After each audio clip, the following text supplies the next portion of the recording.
Das Flaggschiff aus dem Haus Argiano.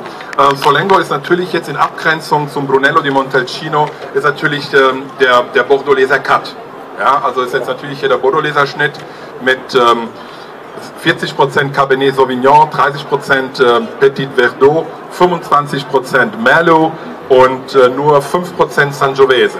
Ja, also das ist jetzt eine ganz andere, sozusagen eine ganz andere Interpretation eines Terroirs und ja, ich bin gespannt, wie sich das im Glas widerspiegelt. Aber vielleicht, Ricardo, maybe you could tell us about the idea to do a Bordoleser blend in the Montalcino terroir, and maybe what is always interesting, I guess, for our readers and for the people is, you know, what kind of influence has, for instance, you know, if you put up a little bit more Petit Verdot, which is the spice in the soup, right? And how they work together with Cabernet Sauvignon and Merlot. All right. Well, the Solengo has a history that goes back to the 1995 when Giacomo Tachis, this legendary winemaker, decided and helped us to be a sinner. Our sin is that we wanted to show and demonstrate that we were able to do something else other than Sangiovese. So the Solengo is exactly what Montalcino didn't want. Montalcino was Sangiovese and some Moscadello. It was when we created this wine, many other producers, they say, oh, the Countess, she went crazy. She's crazy now. Because why does she want to make a Bordeaux blend wine in Montalcino? Montalcino is just Sangiovese. So yes, we are guilty. We wanted to show our potential also with other grapes. And the Solengo was born in the 1995 with Cabernet Sauvignon, Petit Verdot, Merlot, and back then we also had a little bit of Syrah that now we have removed completely, and a little bit of Sangiovese, just a little bit. The balance between these grapes that are similar but also very different is quite complicated. We have a quite big surface of these international grapes. We only make the Solengo from the selection of the best vineyards, and that can change each year based on the weather conditions. And then they're all vinificated separately in French barriques, Darnachaux brands, for about 18 months. Sometimes it can change because we have quite freedom to make this wine. And then we do the selection of the barrels as well, and we do the final blend that could slightly change year by year. The Petit Verdot that we use for the 2015 vintage, up to 30%, could be quite a lot. But we have seen that with light and quite young clay that we have mostly in the south part of our vineyards, we are able to reach a level of structure and spiciness that just improve the wine itself. It's complementary with the Cabernet Sauvignon that gives the structure, so it gives the bones. The Petit Verdot gives the muscles, and the Merlot gives the skin of the wine. Then we have the Sangiovese that probably gives the air. So it's just complete this wine. It's a big heritage for us to still make a wine that has been made by Tachis. Small production, so I define it a little jewel of Argiano, but it gives me great emotion. And today we'll have the chance to taste from the youngest vintage, 2015, a great vintage, and with good concentration and good alcohol and structure, back to the 2001, so you'll have the chance to see the evolution of the wine. Solengo means wild boar, but not a simple wild boar. It's the old male lonely wild boar that goes out of the pack to live his last day, and when it's young it's aggressive, it's powerful, but then when it gets older it reaches an elegance, and this is exactly the Solengo. This is the story behind it. And again, Andrea, your word. Yes, our big little boar is always important to taste in a vertical, because really if you taste only younger, it's really difficult to understand what kind of wine. Imagine that you're tasting a 2015 Bordeaux, because the impression and the idea behind this wine is really to make a wine that can stand side to side to the best Bordeaux, to the best probably Pauillac, if you have to look for a certain style, certain AOC in Bordeaux.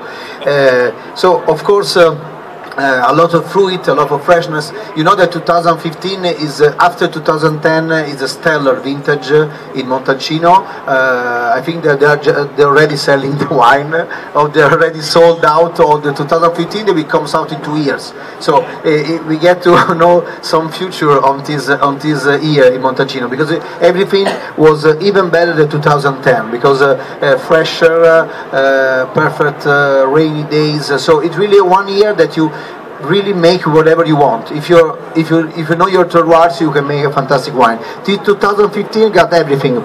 You know, a lot of and if you got the other two wines in the bottle, please also smell to the 2007, because it helps you to feel how this 2015 is exceptional, because it's like a music with all the equalizer or the equalization on the top level. So it's very difficult to hear, because it got everything, all the pepper notes on the typical Cabernet, the fresh floral notes of violet, lavender, the Mediterranean terroir with the all the herbs, aromatic herbs of Tuscany.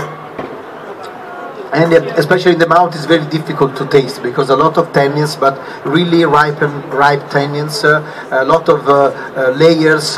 It's really just a sip, and then you have to stop, because it's really punching on it. But you feel that the structure, this is the really good tannins that needs years to develop, but the structure, the freshness of this vintage is really remarkable.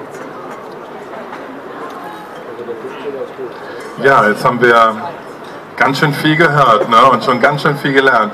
Das ist auch etwas, was wir hier pflegen. Wir wollen Entertainment, aber wir wollen auch Edutainment. Also wir machen beides. Und hier unser Ballett-Trio, da hat jeder so seinen Part, und ich hoffe, dass es ganz gut rüberkommt. Und ich finde, Andrea hat das wirklich super gemacht. Deswegen brauche ich über den Wein eigentlich nicht mehr viel zu sagen. Das ist normalerweise mein Part. Wir beschreiben die Weine immer im Weinwisser sehr ausführlich, manchmal über eine halbe Seite. Da denken die Leute, was haben die denn eigentlich alles getrunken und vielleicht vorher geraucht. Aber so ist es manchmal, wenn man sich in diese Tiefe einlässt, wie er das beschrieben hat, dann kommen immer wieder diese neuen Schichten. Dann hat man eben halt auch eine ganze Reihe an Aromen und eine ganze Reihe an, ja, es geht ja nicht nur um Aromen, sondern auch um das Wesen des Weins, um das zu beschreiben, und das ist genau das, was letztendlich auch Weinkritik leisten muss, damit die Leute beim Lesen wissen, ach, das ist ein schlanker Jahrgang, das ist eher mineralisch, das ist seidig, das ist eher auf Eleganz gebaut, und in anderen Jahrgängen ist es eher die Kraft, die Frucht, der Schmelz oder die Länge, die dann letztendlich den Jahrgang repräsentieren, und so kann dann jeder wählen, was einem am besten gefällt. Ich finde, das ist eine tolle Vertikale bisher. Ich wollte eine Ergänzung machen. Riccardo erlaubt es mir. Giacomo Tachis hat er mehrmals erwähnt. Giacomo Tachis ist der enologische Mastermind überhaupt in Italien. Das kann man wirklich so sagen. Er ist im Übrigen, für diejenigen unter Ihnen, die Giacomo Tachis nicht kennen, er ist auch der Mastermind von Sassicaia.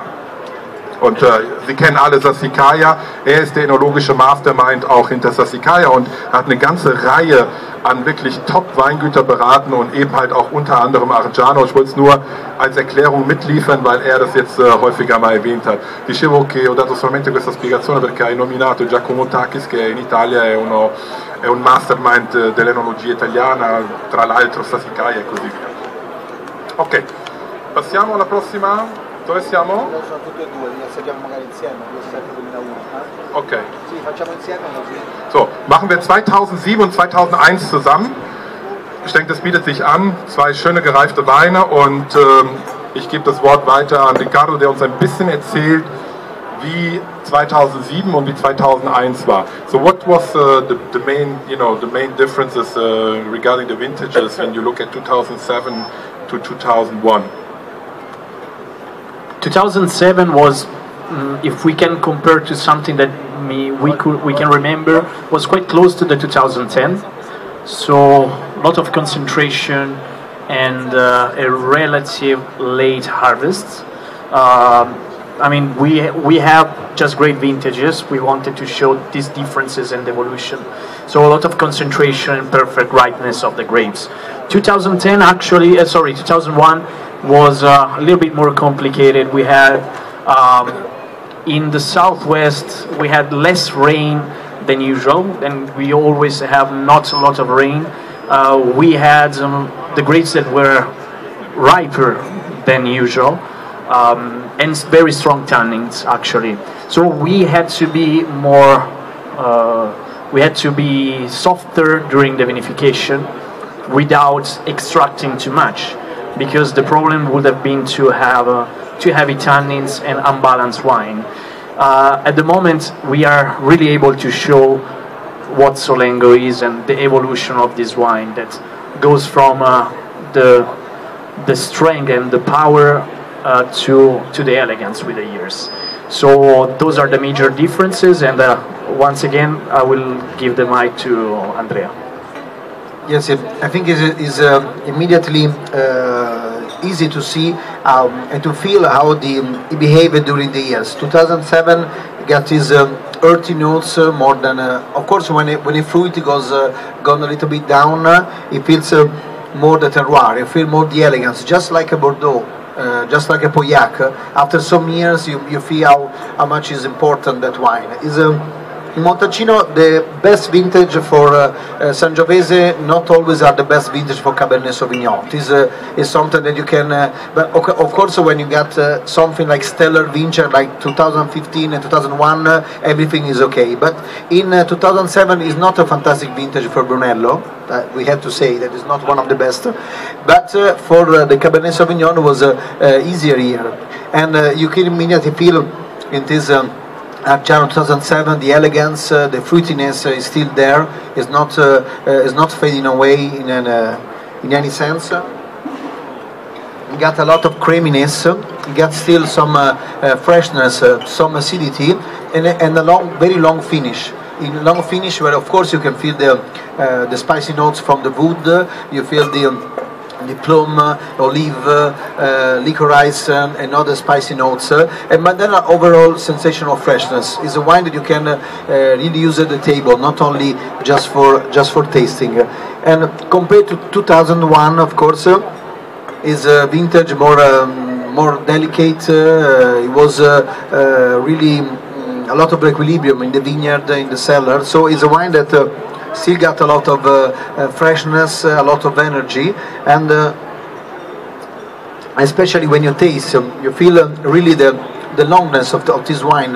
It remains in your mouth for really 10, 15 seconds, lots more than the other. It really got these ferrous notes, iodine notes. It's probably something typical from the Argiano terroir, not only in the Sangiovese, but in my opinion is, of course, in Montalcino they produce a lot of Brunello, and if you have an hectare, you plant Sangiovese instead of Cabernet and other. But when you get the courage or the possibility to put down some Cabernet and other grape, you feel the fantastic of the power of the Montalcino terroir. It gives not only the best Sangiovese you can find in the world, but also a lot of fantastic Cabernet. Not all the family, not all the estate can make, because nowadays it's hard to sell this kind of wine. But the estate like Argiano, they continue to produce this wine, they're really valuable for discover another importance of the terroir of Montalcino. Because if you got world-class style Cabernet Sauvignon and other Bordeaux style like this, you really in a terroir that can make everything possible. So, wir haben jetzt auch viel über Terroir gehört, und jetzt gehen wir, Attention, das ist nämlich hier, wenn sich jemand da durchläuft, jetzt gehen wir noch eine Stufe tiefer in die Materie, weil wir fast am Ende sind, deswegen kann ich euch noch ein bisschen